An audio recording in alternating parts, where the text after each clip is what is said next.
Hi everyone, bonjour à tous. I'm your host Cole Stangler. Welcome to the third episode of What Do We Want? Conversations with the International Left. Bienvenue à notre troisième épisode. Pour les francophones qui nous regardent sur YouTube, je vous invite à activer les sous-titres en cliquant sur l'icône en bas à droite. So we'll be starting our journey overseas in the next episode, but today we're going to be staying in the United States. I'll be speaking with David Griscom. He's not a politician or an activist. He's a journalist, commentator, and host of The Jacobin Show. I'm really excited to be talking to David at this particular moment because he's an expert on politics in the state of Texas, where he lives. He's also the author of an excellent new book out called The Myth of Red Texas, Cowboys, Populism, and Class War in the Radical South. That's with OR Books. It'll be out on April 14th. So without further ado, joining us from Austin, Texas is David Griscom. David Griscom, thanks so much for taking the time to join us. Yeah, I'm really happy to be here. Thanks for the invitation.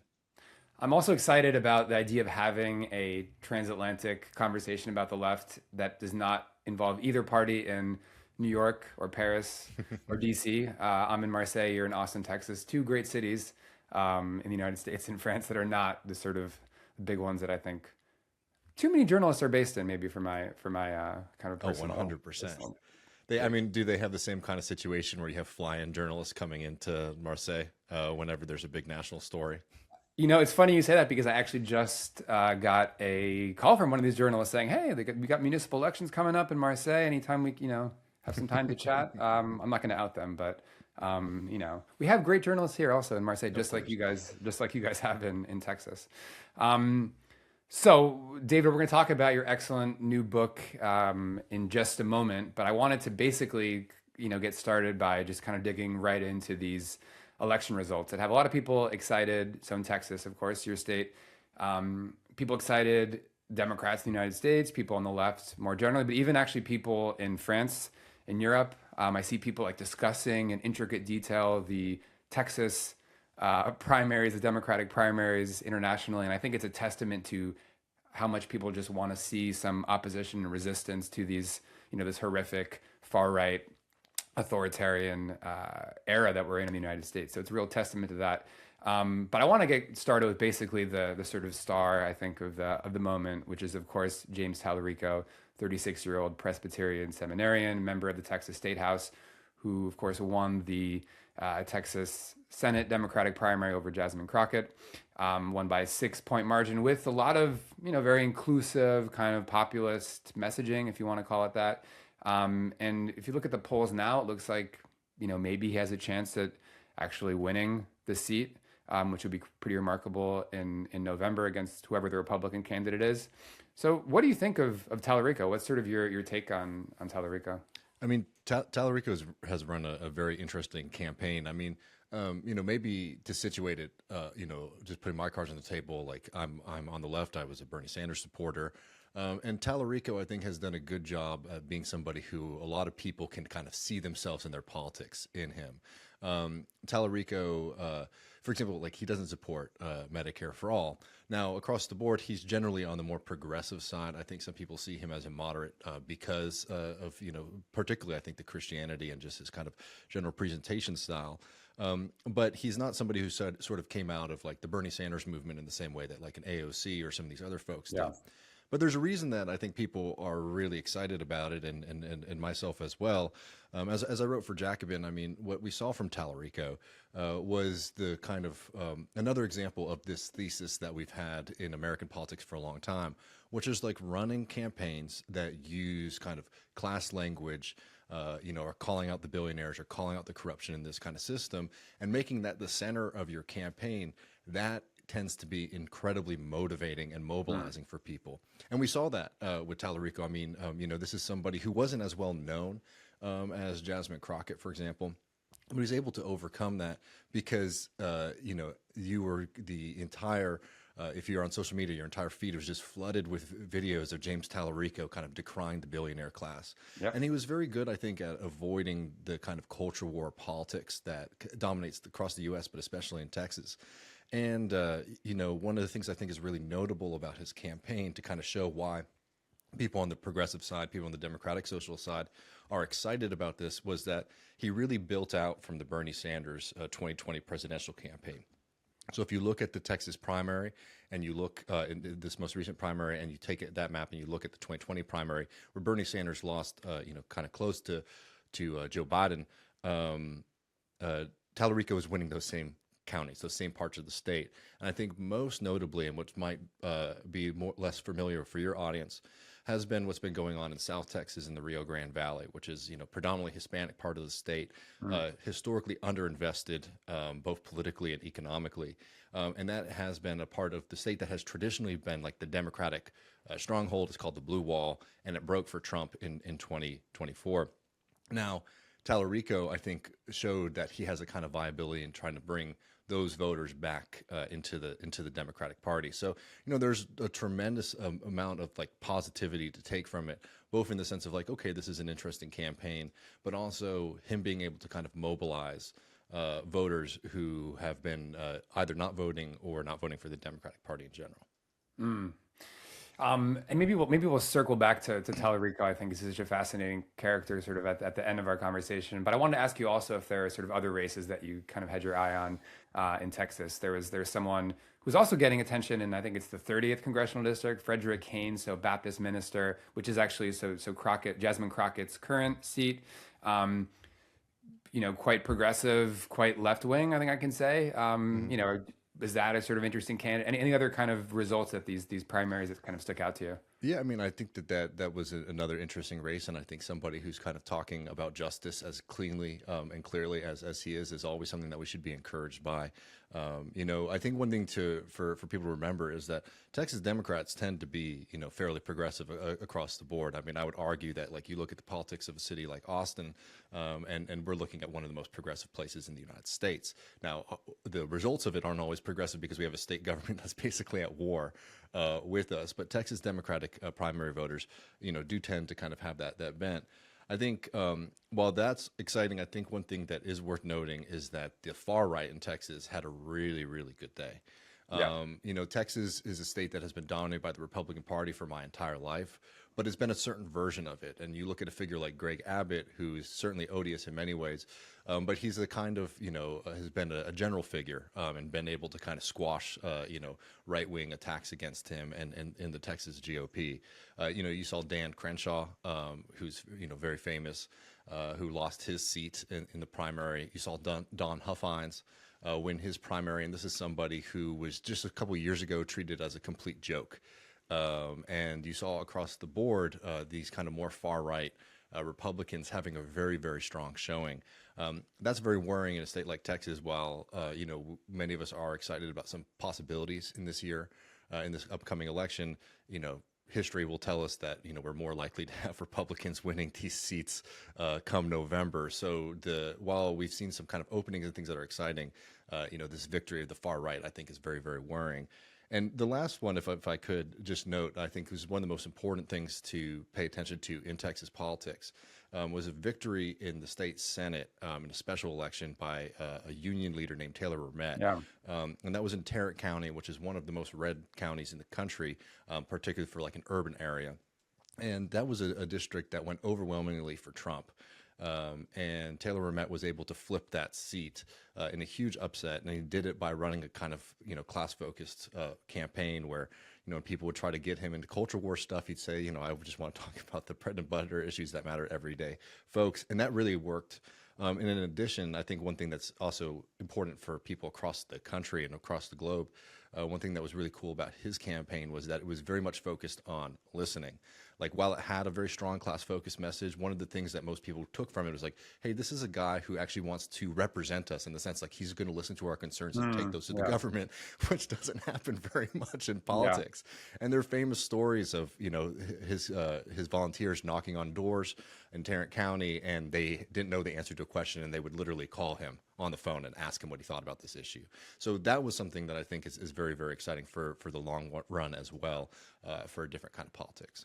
So what your book is doing, I think, in many ways, is deconstructing this idea of Texas as a very kind of deeply conservative place that has always been deeply conservative. And like I was saying, in France, there's a trope of Texas being a super Republican state that I think in many ways is influenced by the George W. Bush years, even though he comes from the state of Connecticut. And so your book is in many ways showing that actually there is this tradition of Texas kind of not always being that way. And I actually learned quite a lot, not just about history, but going back to the 19th century and early 20th century, but even more contemporary tropes that we might have about the state of Texas. For instance, you talk about, just in the introduction, but the gun laws, for instance, this idea of like everyone in Texas walking around with, there's open carry, right? Actually, this is a relatively recent phenomenon. You talk about how actually the legacy of sort of New Deal liberalism in Texas is actually maybe bigger than acknowledged, resisted actually for longer than we might expect. And so I think what you're doing in this book, and we're going to get into it in just a second, which I really appreciated, is you walk us through sort of the history, this tradition of this, radical tradition that existed in Texas. And you really focus in on these, I'm going to ask you to talk about in just a second, but these three basically different eras, right, of Texas radicalism. So starting with the populist movement, moving into the socialist movement in Texas, and then talking about New Deal sort of liberalism and what we had in Texas in that respect. But I think just the fact of telling the story is such a important and sort of powerful thing you're doing. If you'll allow me to say that, you write an introduction that Republicans in Texas have been skillful at crafting a version of Texas history that is favorable to their current goals. And I think if the left is to succeed in Texas, what you're doing with this book in many respects is kind of showing us an alternative history. And you're not saying, we don't have to negate the sort of dark realities of Texas history and pretend like it's only positive, but you're also showing, well, actually there is this alternative history. And so maybe if someday the left, socialists, progressives are able to win power in the United States or Texas, I hope I'll be turning to this book to look at these sort of inspiring stories. Is that, that's kind of how I, sort of interpreted the kind of overall sort of gist of the book. Was that sort of what you were trying to do when you wrote this? What did you kind of have in mind? You can say no, not at all. I was trying to do something else. But what were you? Yeah. What do you think? How could I deny these nice words? No, I mean, I mean, for me, there's a few aspects. This book has multiple audiences in the sense of like I want to write it one for people outside of the state of Texas, who I do think have a very particular view of this state. But I also wrote it, to my friends and comrades and people involved in politics here as well. Because a lot of times when, people do kind of advocate or engage in politics with this kind of like labor orientation or this democratic socialist orientation, this kind of treated as like, oh, this is something that's been brought into Texas, right, from outside. When in fact this has been here from the get-go. So and what we're actually doing more than anything right now is not importing stuff from outside. We're trying to revive and rekindle this like very long-standing tradition of Texas radicalism. And yeah, I mean, it would be a totally factually incorrect thing to pretend like all these movements won. I mean, the reason that we live in the state that we do today is because these movements aren't able to win. But it's not because they're not able to win because they weren't popular with the people. In many ways, the reasons that these movements are defeated is because they're brutally and violently crushed by the ruling class here in Texas. So part of it was about reviving that history as well. And I just think in politics, like it's really important for us to all kind of have like some connection and understanding of ourselves as part of a larger political history and political tradition. And like, even if you are somewhere where like, okay, the good side or side we might, associate with loses, we kind of owe it to those who came before us to understand how they fought, what they were fighting for, and also how they lost. So those were some of the major reasons that I wanted to get into it. But also, I just think that you look at the way that the right maintains power in the state of Texas. A lot of it is about certain kinds of political mythologies that are so central to it. I mean, I write a little bit about this in the introduction, but you have, Texas is a major state, it's a major economy, and you have the lieutenant governor of the state of Texas freaking out over the Alamo's museum programming. Right? Mm-hmm. Why is it that, somebody who's in a very important position of power in a major state so fixated on whether or not they're talking about Native Americans in San Antonio at the Alamo Museum? It's because they need to craft this very particular message. And I think a lot of times on the left, we are very good at kind of debunking right-wing mythology, but we're very bad at kind of constructing our own kind of positive view of history. And that was another one of the major things that I wanted to get into the book, not in a way that lies or denies, horrors or mistakes or all those kind of things. But it's also that can say like, hey, there are traditions here that are worth kind of understanding, rekindling, and reviving. That was one of the major reasons that I got into writing this book in the first place.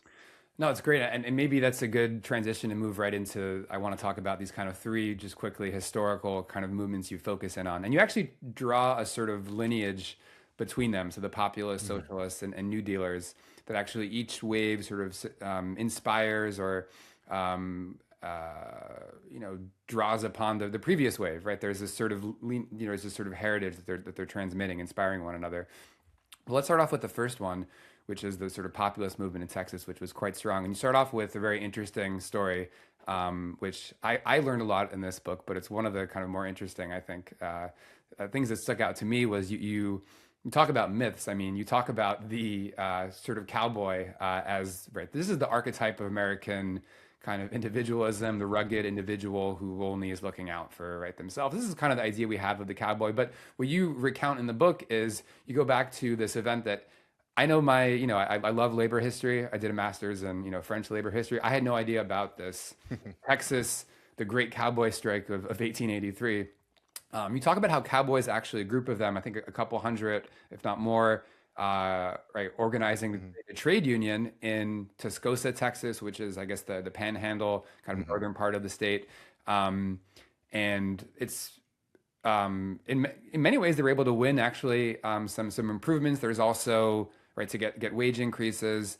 There's also an interesting story here that ties into kind of the sort of history of the Old West, where Pat Garrett, who known for killing Billy the Kid, is actually called up by ranchers to help break up the strike. So I don't want to go too much into all the details here, but I thought the cowboy strike is super fascinating because it's deconstructing this myth. And as you show, this is sort of the kind of beginning of what becomes the populist movement in Texas, which was one of the states where populists were, maybe strongest across the United States. Yeah, and there's also, for people who are interested in this, in addition to my book, there's a really great book published by Verso just a few years ago by Mark Laus that goes into this history, not just in Texas, but all across the West. And yeah, I mean, the reason I wanted to start the book with this story was, particularly like that Pat Garrett note there is like, this is somebody who's kind of seen as like the death knell of, like the final blow against some version of the Old West. Yeah. And, I don't want to get against anybody for being into Westerns or criminals and things like that. But like, there is something, I think that is a little bit more honorable about these folks, standing up, standing up for each other versus, going after outlaws and things like that. But yes, I mean, this kind of goes up in the face of, all of the mythologies that we tell ourselves as Texans, and I think that are also kind of spread outside of the state. And one of the reasons that I really enjoyed and focused on this first story here was because it's also a really clear example of how our history gets kind of reinterpreted and reimagined. As you know, in the book, I kind of go into not just the actual history of this cowboy strike, which, to just break it down quickly, I mean, these cowboys, they go on strike, they shut down the cattle drives, and this is something that has a very, very sensitive time that you need to do it, or else the cattle basically you're not able to make enough money off of the cattle because the price goes down the more that hits the market, of course. So there is just this total success. But what ends up happening is the same kind of thing that happens in labor history typically. Is like you get an initial victory, and then the bosses have time to organize, and they figure out ways to kind of break the strike and attack the union members in the long run. I mean, in the short run, it's a total success. But if you go and you read about this story on the Texas Historical Society's website or in other places, it's always told in a very particular way. Yeah. This is how incongruent labor values are with cowboying. Right? Oh, the cowboys just could never work together. They were too individualistic and all this kind of stuff. And then you go and you look at the actual history, and it's like, no. In fact, this was a tremendous success. And there was nothing about cowboying or cowboys that prevented them from standing up for one another. In fact, they did. What ended up happening in Texas is the same thing that happens in almost every industry ever, which is like the ruling class gets together and they collaborate to break the backs of labor. And you can make the argument that like, hey, these guys don't win. So maybe this is an industry that's very hard to unionize or something like that. But that's not the claim that they make. They make the claim that these people would never do it in the first place. And this kind of movement couldn't exist. So it's a real clear example of one of those moments, the cliches, like, the victor writes history. And you can actually go through the history and see when this kind of story developed, that this was something that was impossible to happen in the Old West. The way it's written about oftentimes is like, this is an interesting story, but an interesting but isolated event, instead of what I make the argument that it's a kind of central to understanding the history of the changes that Texas faces in this period of time. And there's even you cite this book in, like, I think it's from the 1950s, one of these accounts where the author talks about how there was this myth of, the Cowboys were basically like sitting around and drinking too much and couldn't sort of focus on maintaining the strike, which is actually not grounded in the historical record, I think. Well, no, it's not grounded. I mean, it's grounded in a historical record. It's grounded in the historical record that was written by the bosses. Literally, the story that these guys are all drunks comes from the ranch owners. So it's just like, it's a tremendous kind of miscarriage of history to sit there and be like, oh well, the boss said that these guys are lazy and stupid, and that's exactly what they were. I mean, anyone worth their salt would kind of note that, like, oh yeah, all these sources that I'm basing my accounts are written by the aggrieved party here. Yeah. So you also focus in the second part on the socialist movement, and so I know we have, for our European listeners here and French listeners, there is an American socialist movement in the early 20th century that's quite strong, maybe not, by European standards, but the American Socialist Party, led by Eugene Debs, that actually has a solid base of support, in more rural parts of the country, more Western states, and Texas being one of them. I wonder if you could talk to us a little bit about sort of the traction that the socialist movement had in Texas in the early part of the 20th century. Yeah, I mean, it's a massive movement, and people will quibble about the numbers, but by many accounts, Texas was the third largest socialist party in the United States at this time. The one above them was Oklahoma. So there's like this massive version of kind of prairie socialism that takes over in this period of time, and it's very much led by figures like Eugene Debs, and a lot of the people in the movement had come out of the populist movement. Not all populists became socialists, but many of the socialists were populists. And it's a very fascinating time because it shows a different way, kind of a different vision or a different potential future of like American politics, because you see the success in kind of bringing in working class farmers into the movement. And this is something, my book is probably the only book of Texas history that has a long section on Karl Kautsky in it. But the reason for it is because many socialists at the time didn't recognize what was happening in agriculture in the South, which was very different from what was happening in the Northeast or the Midwest. The work was becoming very much proletarianized across the board.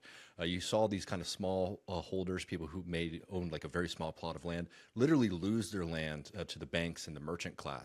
And then they kind of worked, in a kind of industrial system, the entire community, for the benefit of this banker and merchant class. So you're seeing this mass proletarianization of labor in Texas and across the South, but it's really hyper focused in Texas. And you see them start to build alliances with members of the IWW and some of these kind of early unions, there. So you see this really interesting unity between agricultural workers and industrial workers.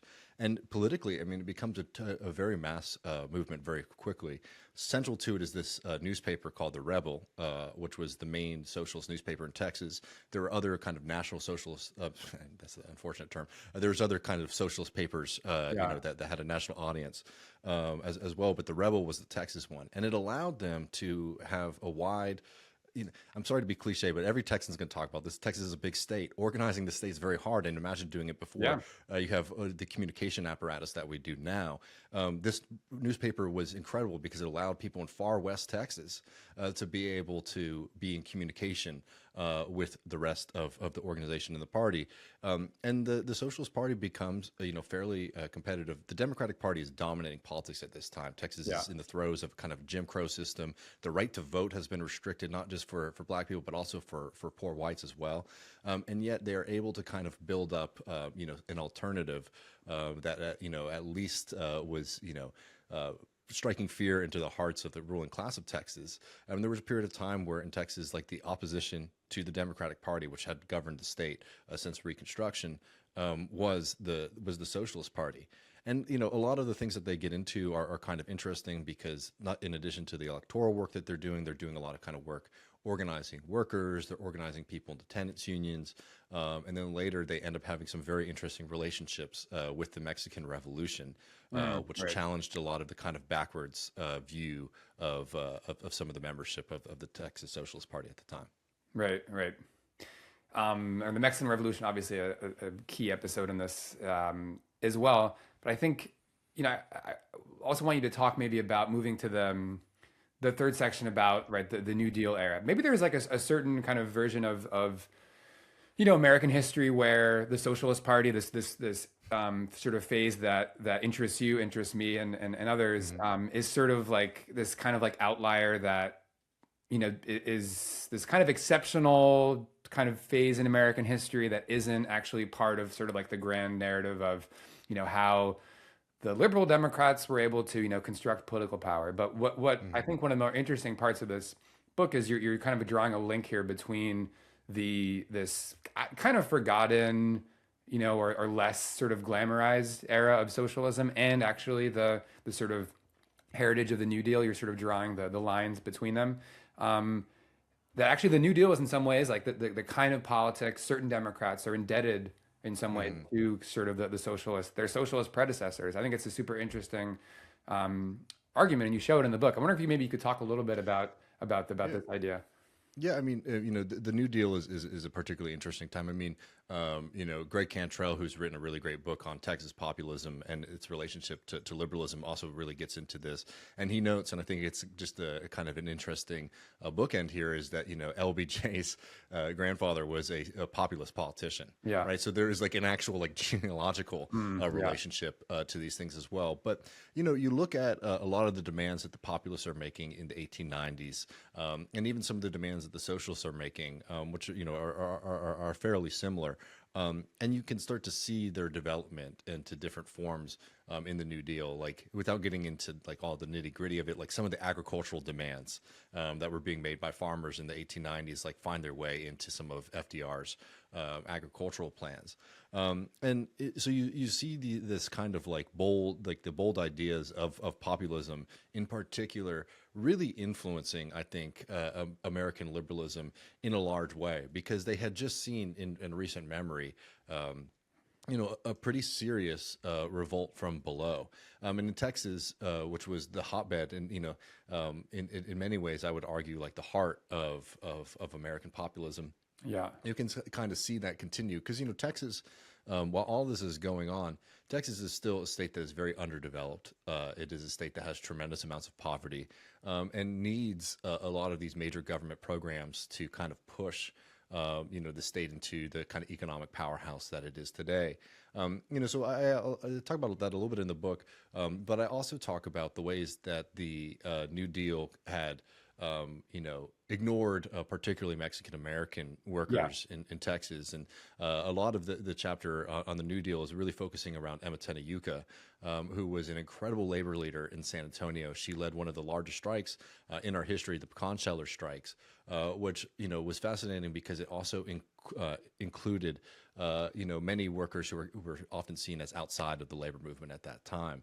And she faces brutal police oppression over it. She's obviously very much red baited, but she ends up being a kind of fascinating symbol of somebody who is operating in that period of time, trying to demand more of the political and economic system, while also having her roots very firmly in this larger kind of Texas socialist tradition.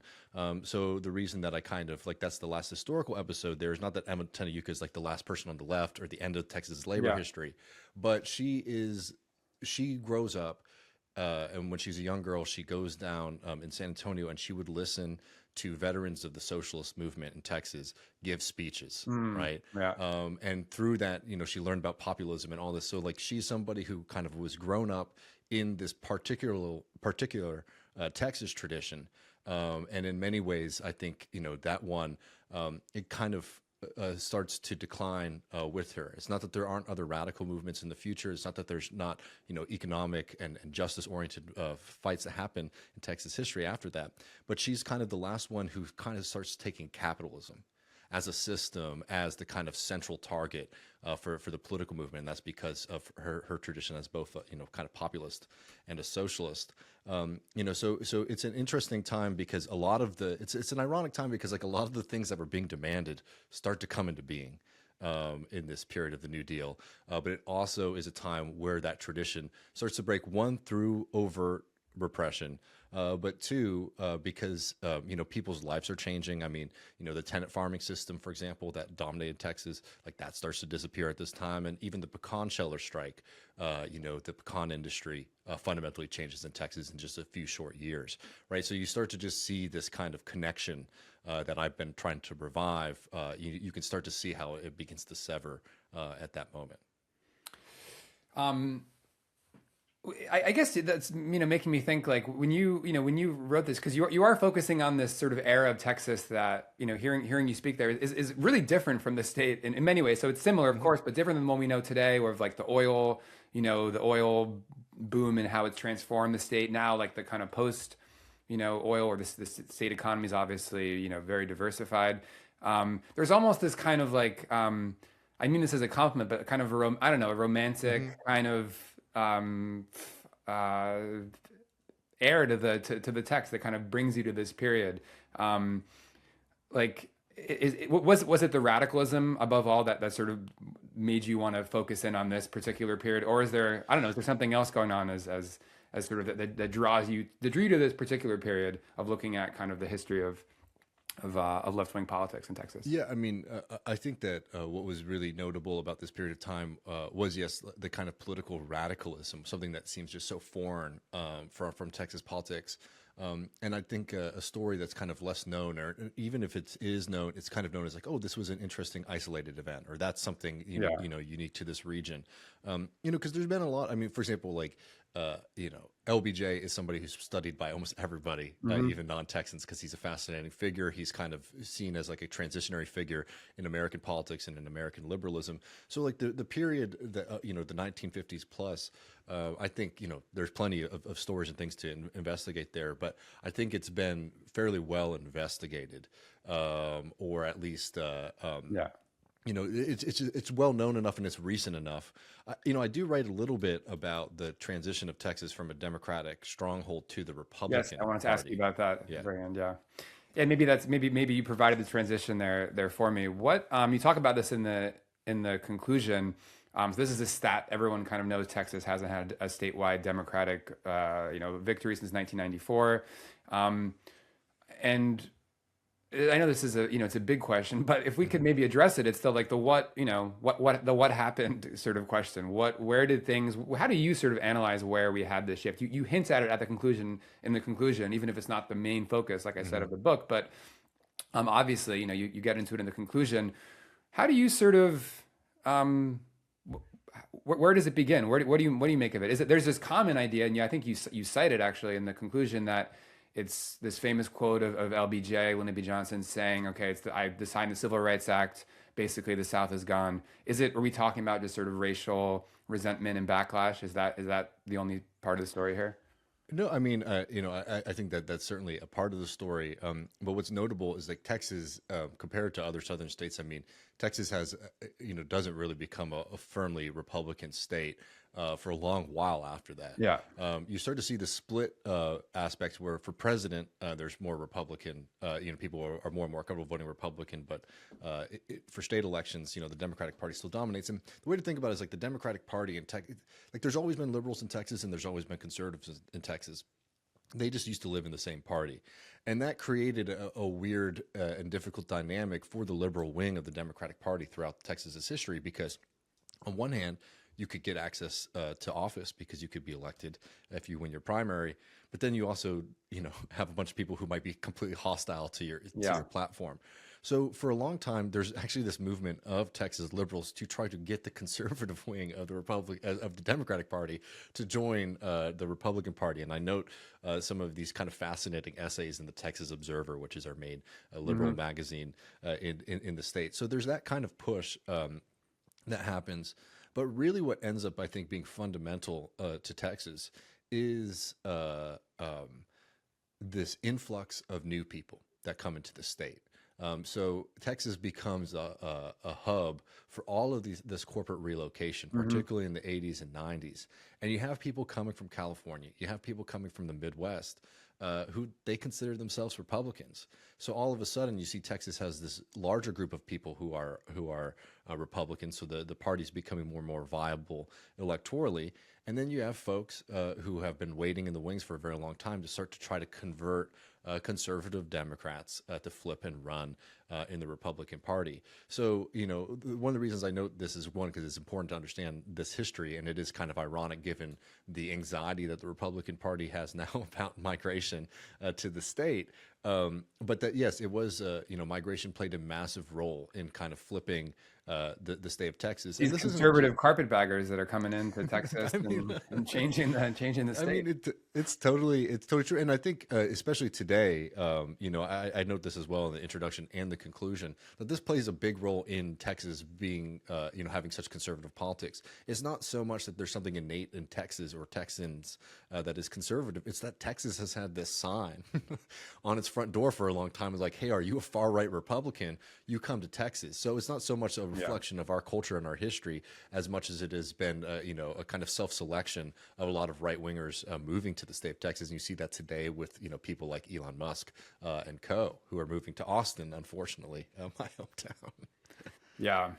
I mean, it's so interesting how the like I said, this image in France of Texas being, just the sort of polar opposite of California. I think I didn't know why I didn't say this before, but I was once, there was a documentary someone was doing about California versus Texas, as if this was the great divide in American political life. And I always thought, well, things are, a little bit more nuanced and complicated than that. And you show that obviously in the book. So just so I can say it again, mentioned in the intro, but the myth of red Texas, Cowboys, populism, and class war in the radical South, with OR Books and Nation Books.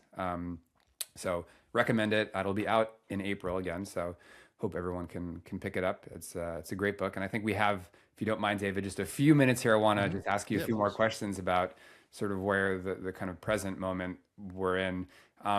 There's a really interesting point that you bring up. Sorry, actually, let me think. Two questions here. We'll end with.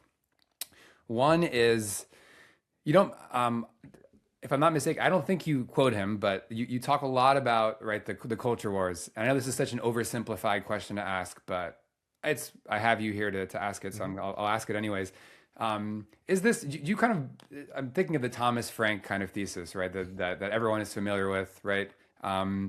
The what's the matter with Kansas thesis, where basically his argument, he's writing a book about his native, grew up in Kansas, where his argument is, of course, that, right, there's the real shift in Kansas is basically, I'm oversimplifying what's a little bit more of a complex argument, but it's the kind of the culture wars. That's how you win people over. That's sort of something that you're alluding to at a few moments here in the book. You talk about right, part of the story, the shift is, right, the population shifting, right, a change of sort of who lives in the state of Texas.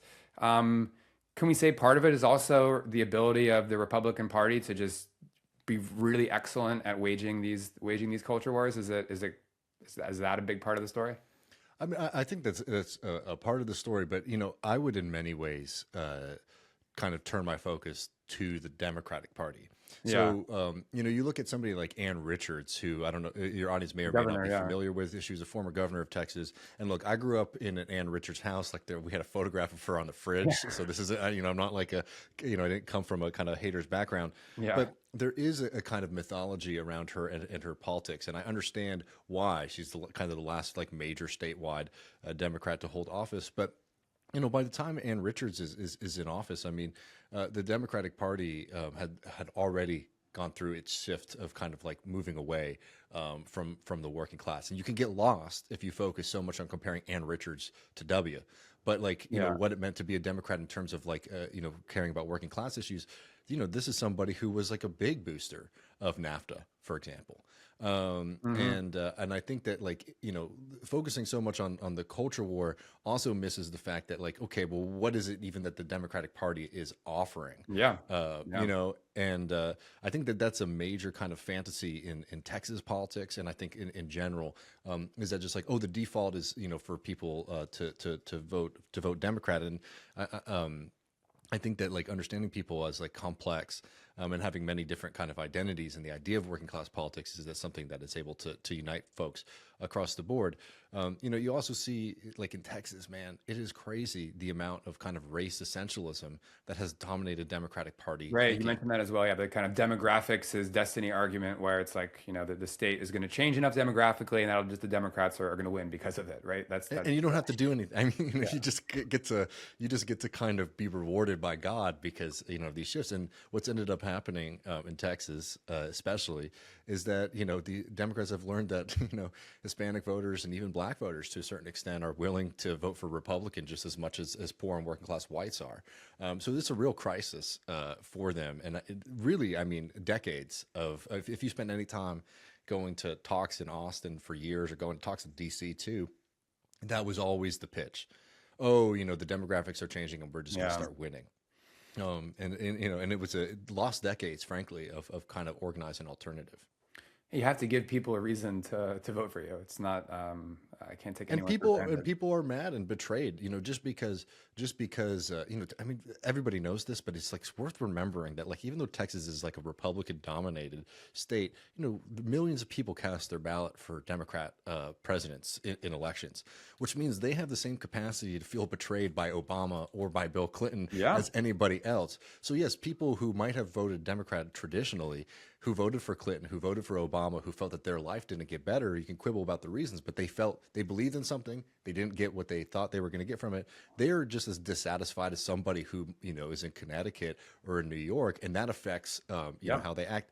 And there's a benefit too. This is something I talk about with some of my union friends here, is that, you know, while the Republicans do not offer much when it comes to like labor rights or things like that, they do, you know, supporting them can maybe protect you from being, you know, attacked or being seen as an enemy. I think it's a kind of a bad deal. It's a poison deal to accept that. But the point is that, like, there is something that can even be appealing about wanting to support the organization or the party that's in power versus just every year being on the losing side of politics. You know, and these are the kind of crises is that, like, if you don't give people something to believe in, you won't win. I mean, I'll just say, if you don't mind, like, you know, the Beto O'Rourke example, like Beto, you know, came very close to flipping the state, and there's many reasons for that. And one of the things that people often cite, The and 2018 Senate race, right? Yes, yeah, not the governor disasters, no, not the post. You know, hell yeah, I'm going to take your guns. No, but he, you know, he went to every county in the state of Texas, and that was like a big part of his campaign pitch. And a lot of the eggheads will say, well, you know, probably didn't work out that well for him in terms of winning over Republican counties, and that's true, but what it did is it made people who were advocating for him, who were engaged in politics, feel like they were part of something that was going to do something historic, right? Yes, it was a gimmick, but gimmicks are important. And I see a lot of that with the Tallarico campaign as well, is that, like, even if you can say, like, oh, does his Christian, you know, persona win over, you know, evangelical right-wing voters? Maybe not, but, you know, it really makes people who might be kind of passive supporters into active supporters because they feel like there's something here that could really change it. So yeah, it might be a gimmick, but gimmicks are the kind of, you know, we need stories, we need things that can kind of motivate people if you want to change things in politics. What politics are about. I can't agree more with you. A final thing I wanted to you know, quickly address is, it's a really interesting point. I think this is kind of taking us to the edge of sort of, I think, what I in many ways want to do with the show. Something, you know, you talk a lot about having kind of class oriented politics, but you make this distinction. Actually, sorry, you're pulling off of work of other researchers, but so Sam Gingen and Leo Pavich, we talk about this distinction between organizations that are class focused versus class rooted. And so like people, someone like Bernie Sanders, who I think both of us admire a great deal, right, as an example of sort of this class focused kind of pitch, right? It's talking about bringing back the word class, talking about the importance of, defending the working class, right? That's a huge advance in sort of American politics, but it's not quite the same thing as having an organization that's actually rooted in the working class. We're not quite there yet.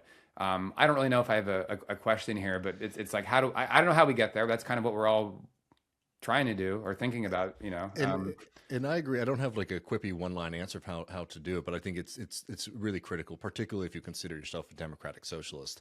And one of the things that I kind of note in the book, I would just like, one like pitch for the book is that in many ways, I think that we're closer to this kind of prehistory of populism than we are to any of those movements in power, in the sense of like, we don't have like an organized working class movement in this state or anywhere in this country, frankly. And seeing how they went from nothing to actually having movements that, like in the 1890s in Texas, like the Populist Party is like winning statewide elections, right? How did they go from that? Well, one of the things I think is really interesting and notable of both the populists and the socialists was how important they found the membership needed to actually be of like the class or the condition that they were organizing around. Now, socialists, for example, would sometimes organize a tenants union or something like that, but if they weren't a tenant farmer, they would resign from membership, and they would build the organizations and hand over the keys to workers. And I think that is not just like, oh, that's so honorable and nice. I actually think that was really key to a lot of their success, because you can anticipate what the desires and ideas are of working people are to a certain extent, but it's always going to be there's always going to be a little bit of a lag between those two things. And I think building the organizations, in collaboration, and then really being comfortable with giving control over to working people is just going to be critical for us. I think the bigger question is like building those, and then also making those organizations things that are meaningful for people to be engaged in, which is like the hard part, of course. So, if there's a cart before the horse thing, it's like, can you build the organization before you start winning? Well, to start winning, you have to have the organization, but that's the challenge, and it ain't easy. A reminder also that everything, it goes beyond just electoral politics. We can sit here and talk about the campaigns, but a lot of the work is taking place outside the campaign. 100%. Yeah. David Griscom, thanks so much for taking the time to join us here. And again, I'll just say your book again that I want to recommend, The Myth of Red Texas, Cowboys, Populism, and Class War in the Radical South. I could learn a lot about Texas history, also learn some lessons about maybe what it's going to take to win outside of big cities and outside of the places where Democrats do well, and lots of things to think about as we move forward. So David, thanks again for taking the time. Thank you so much. It was a pleasure. Thanks for tuning in to What Do We Want? Conversations with the International Left. The show is produced by Troy Miller and We Act Radio. Don't forget to like and subscribe on whatever platform you just joined us on, and tune into our next episode. We have a very special guest from France. I'll see you then.